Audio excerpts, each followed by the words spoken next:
Hi friends, હું ભાવના રાઠોડ મારી ચેનલમાં તમારું સ્વાગત છે।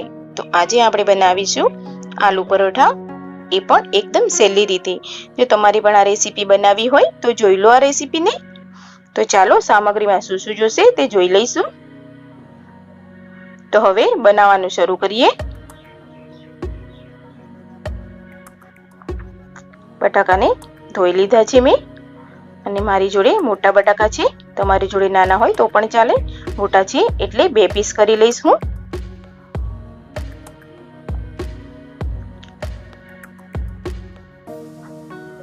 એક કુકરમાં પાણી લઈ બધા બટાકાને ઉમેરી લઈશું। સ્વાદ મુજબ મીઠું ઉમેરી લઈશું। ઢાંકણ ઢાંકી અને 3 થી 4 સીટી વગાડી લઈશું।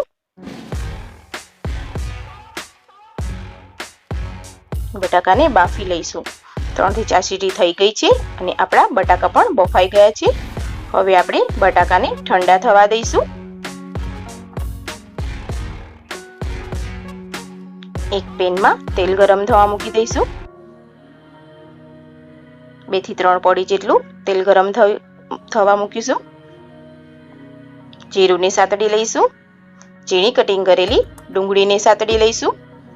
એકદમ ઝીણા કટિંગ કરેલા મરચાંને પણ સાતડી લઈશું। જો તમારે ડુંગળીને સ્કીપ કરવી હોય તો પણ કરી શકો છો। આદુની પેસ્ટને ઉમેરી લઈશું 1 ચમચી જેટલી, અને તેને પણ સાતડી લઈશું।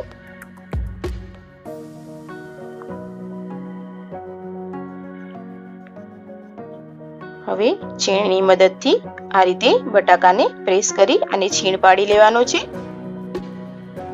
જો તમારે છીણવા ના હોય તો પ્રેસ કરીને પણ બટાકાને લઈ શકો છો। તો આપણા બધા બટાકાનો છીણ પડી ગયો છે। હવે મસાલાને ઉમેરી લઈશું। ચીલી ફ્લેક્સ ઉમેરી લઈશું 1 ચમચી, અડધી ચમચી હળદર, 1 ચમચી ધાણા જીરું પાવડર, 1 ચમચી ગરમ મસાલો, 1 ચમચી મરચું પાવડર, સ્વાદ મુજબ મીઠું,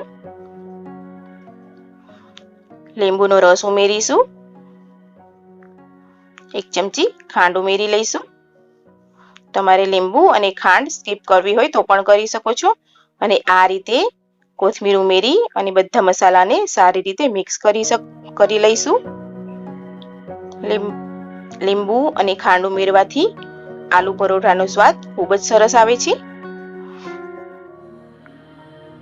પ્રેસ કરતા જવાનું છે અને મિક્સ કરતા રહેવાનું છે। તો તૈયાર થઈ ગયો છે આપણો આલુ પરોઠાનો માવો। હવે ઠંડો કરવા મૂકી દઈશું। મેં લોટ પહેલેથી જ બાંધીને તૈયાર કરી લીધો છે। ઘઉંનો લોટ બાંધ્યો છે મેં। આ રીતે એક સમાન લુવા તૈયાર કરી લઈશું। માપસરના આ રીતના લુવા તૈયાર કરવાના છે। હવે આપણો માવો પણ ઠંડો થઈ ગયો છે, તેના પણ માપસરના લુવા તૈયાર કરી લઈશું। બધા જ આ રીતનો લુવા તૈયાર કરી લેવાના છે। હવે આ રીતે જાડી જાડી રોટલી વણી લઈશું આપણે।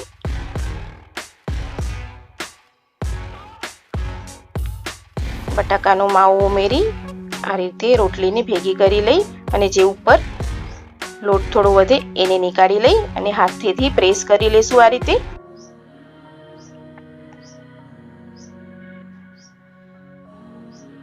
આ રીતે પ્રેસ કરતું રહેવાનું છે, જેથી કરીને આપણા આલુ પરોઠા ફટાફટ બની જાય અને ફાટે પણ નહીં। હળવા હાથે આ રીતે વણી લેવાના છે।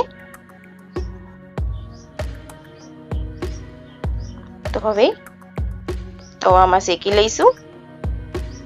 1 મિનિટ જેવું શેકીશું અને પછી પલટાવીશું। તો હવે પલટાવી લઈશું। બીજી બાજુ પણ શેકાવા દઈશું। 1 થી 1.5 ચમચી જેટલું ઘી ઉમેરીશું। હું ઘીમાં પરોઠા બનાવું છું, તમે ઓઇલ કે બટરમાં બનાવી શકો છો। તમારા સ્વાદ પ્રમાણે તમે ગમે તેમાં બનાવી શકો છો। તો હજુ સુધી તમે મારી ચેનલને સબસ્ક્રાઇબ ના કરી હોય તો સબસ્ક્રાઇબ કરી લો ને બાજુમાં બેલ આઇકન બટન છે તેને પણ પ્રેસ કરી લો, જેથી કરીને મારા વિડીયો સૌથી પહેલા તમારા સુધી પહોંચે. તો હવે બીજા આલુ પરોઠાને પણ બનાવી લઈશું. આ રીતે સરળતાથી આલુ પરોઠા બની પણ જાય છે અને ખૂબ જ સ્વાદિષ્ટ લાગે છે. તમે પણ એકવાર જરૂરથી ટ્રાય કરજો.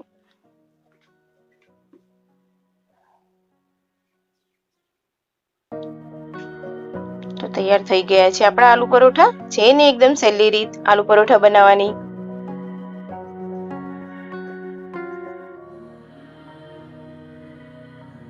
એકવાર તમે પણ જરૂરથી ટ્રાય કરજો. જો એકદમ પડ છૂટા પડી જાય છે અને આ રીતના આલુ પરોઠા તૈયાર થાય છે. જો તમને આ રેસીપી ગમી હોય તો મારા વિડીયોને લાઈક કરો, વધુમાં વધુ શેર કરો અને હા, મારી ચેનલને સબસ્ક્રાઇબ કરવાનું ભૂલશો નહીં. સબસ્ક્રાઇબ કરવાનું તો એકદમ ફ્રી જ હોય છે અને બાજુમાં બેલ આઇકન છે તેને પણ પ્રેસ કરી લેજો. તમે મારો વિડીયો છેલ્લે સુધી જોયો તે બદલ તમારો ખૂબ ખૂબ આભાર. તો આજે બસ આટલું જ. હવે ફરી મળીશું એક નવી રેસીપી સાથે. Thank you.